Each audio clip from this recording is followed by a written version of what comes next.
Ner malakan yam kan nasan kon tin barosh me baje linkan wer online TV. Ner bana linga beje mas shala de nene shinwari nyin karodian kashine ti chop kodang ne chop ko diok shik liu radian. Kor me kor kam wer karodian ban je kuling do badana to ga kaje. An wala shanga wal ngwan ka fay ngwan ron kin daro je ndang ro ngwan. Lere me lere beje mas duno bana je linka do badana che to ga je. Kan wer nyin ga gwasa dien ke ngum chora lat gwas dana shi kor mo che to tin ngum to ga ki ngum nong je bana jelinkel mi jira ma jidit ke jan channel me kan wor online TV de jogna ne gore no jin bidin nyak nasan ko kien ko der larin ko ne ban non ka an wor online TV de kan chwa mala shukaji bana leren bana je kon ka do bana che to ka je ki ngum chor la non kor re wishin wini kam wor karodien bu kon chu linkel gore no jin bidin nyak nasan ko kien ko bler kon ban non ka tung ne na bu kan chwa mala shukaya na me jenda ndilinga jan gwasme shirgamen shaling gwasme shalari nene ka shanga wal joka payengwan mimo pan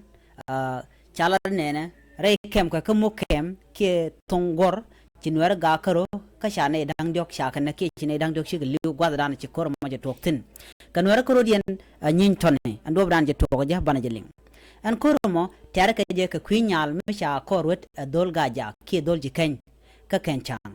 andolo mo meche nyal meche je kwen ki meche nyal meche je ruet chwa dol me chwa je luk ane din kon la shi man nyal ka do badanan chalat keje wa shi ne kon tin te ka nyal ci kala dan wone ne shine nyaada bekam dol ji ken ki dol ga jak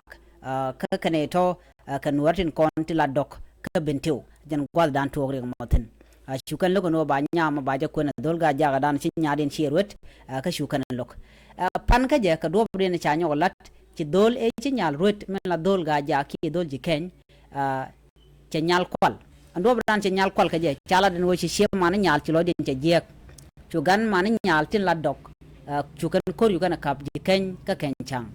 wa gwasmo cu dok community cu kan ga ja ki ji ken cu kan kap kor ka gwasmo chala ne na cu kor cu shurom cu da man nyal mitot ka kan ne ko ni kor kap wa chu na kan gwasmo kane dangaro tin kone anak kane ro ka gaja ka jen dol to mo mala da man nyal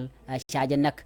charo mo chaje let an gwasmo chu kor wa chu ngono ka do bana nan chire ka mo cho lat keje are kem gana me jen do ba jen gwad dana to ka re ka motin en man to ka je o cha nyal chaje rut dol gaja ka cha dol gaja ka mo chaje lok ke chu dol gaja ka mo chu nyogo jen ki dol ji ken chu nyogo jen ko la nyal ka chaje lok dok ki dok community ne ko ta kanyal no mo agenda na chora la no en gwas mo chu chwa daman nyal ko chi ko gana kamne ko la ji ken ki ga jak en ka jen kam mo en gwas mo chu dol tor mo chu yeri chu batin ka chwa ne ko ga jak chwa chu na kan gwas mo ajen mo ngo cha ne chu ko dok cha ka nak re ko mo ka ko mo e dung nyal ko cha ne ko la ji ken cha ko lo dok community ko de kan nyama mo de kana kwen man kule la rajene gwasa me ngum nong nwero be ka rodian dark kam ne ken ngum nong nwero be rodian lok kam ne ken chi ga rodian de kwen ka ngum nong kor ngum kana kap chong chen tama ne dang jok ti liuti ngum be nong na me are kel mi la re witin wini gor ka jeno de do bran cho lat ke je de ngaje ne tungwan du no cha gwarja ka Facebook page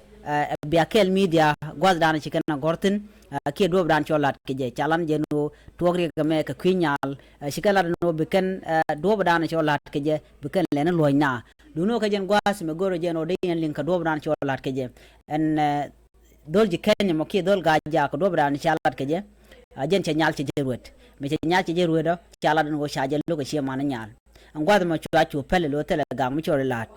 ka kore chunere kon churam dana chinyal chirwet mala dol jikenke dol gaja mo chule ne jen len nyal le jelo kol ka jeno chaje luk ngwas mo chunere kon la chi man nyal chugan yugen o chaka dol ne to ke dok community kan nur ke jidwar shal ke dok chu dok ngwas mo chu kan kuru kan yo kap jiken ke gaja ka chu kor chu churom chu daman nyal tor nan tere kur mo chu nak ka chunere kon la dok community chu kan ne dang raw ko kien chu kan yunak ka ga ja ki jikan kiren konen tin tin nyal chikana kwal ko chikana ruet ajele dandi linga jen gwasme ajere dana chiro de lat nuare ngum de ka rodien ke jem ajen teje nyam ko dera gwalung no de nuare de rodien dak ke de jal kel ani nyerti de na liuka ke ki china de liuka ke ne me dera wona tarching ko gon wero be kente ka ngot go ko de nuare de rodien no ko de ko kwen kam ken ko mete ke nyam cha rut cha ran cha de lu ko be kucheng ka cha ran cha de lu ko be tarching ne dial de kan rodien no kel ko ne to ko nuare na me jere ka dal chol lare witin winni ka kwi nyala ndana cha rut achine dang dok chike tes nien ke chike liu ka kwi ko cha udo mo cha je luk ne tin kon tin te ka nyal ka cha nyal cha ile no kwalbo jin wul dan cha luk je dan tok kor no mo ka je dan liu ka ne dok cha roj mo cha jala di nono mugur je lungo no brajum bijilin ka dob de men che to je kon tama kana tienga go ka dob ran cholat ka je bi je ka bi akel media ko bi akel media no tin kon to kre wen wer kelu go dan chi to tin du no na me je dan cholat re kem ka man chalat kem mo chalat chale mo kem ka bentiu chale ke tongor ka dob ran chalat ke je ane je le dan de ko ne jan gwasme kwa nyo kana asan ko ken bi atagamal bye bye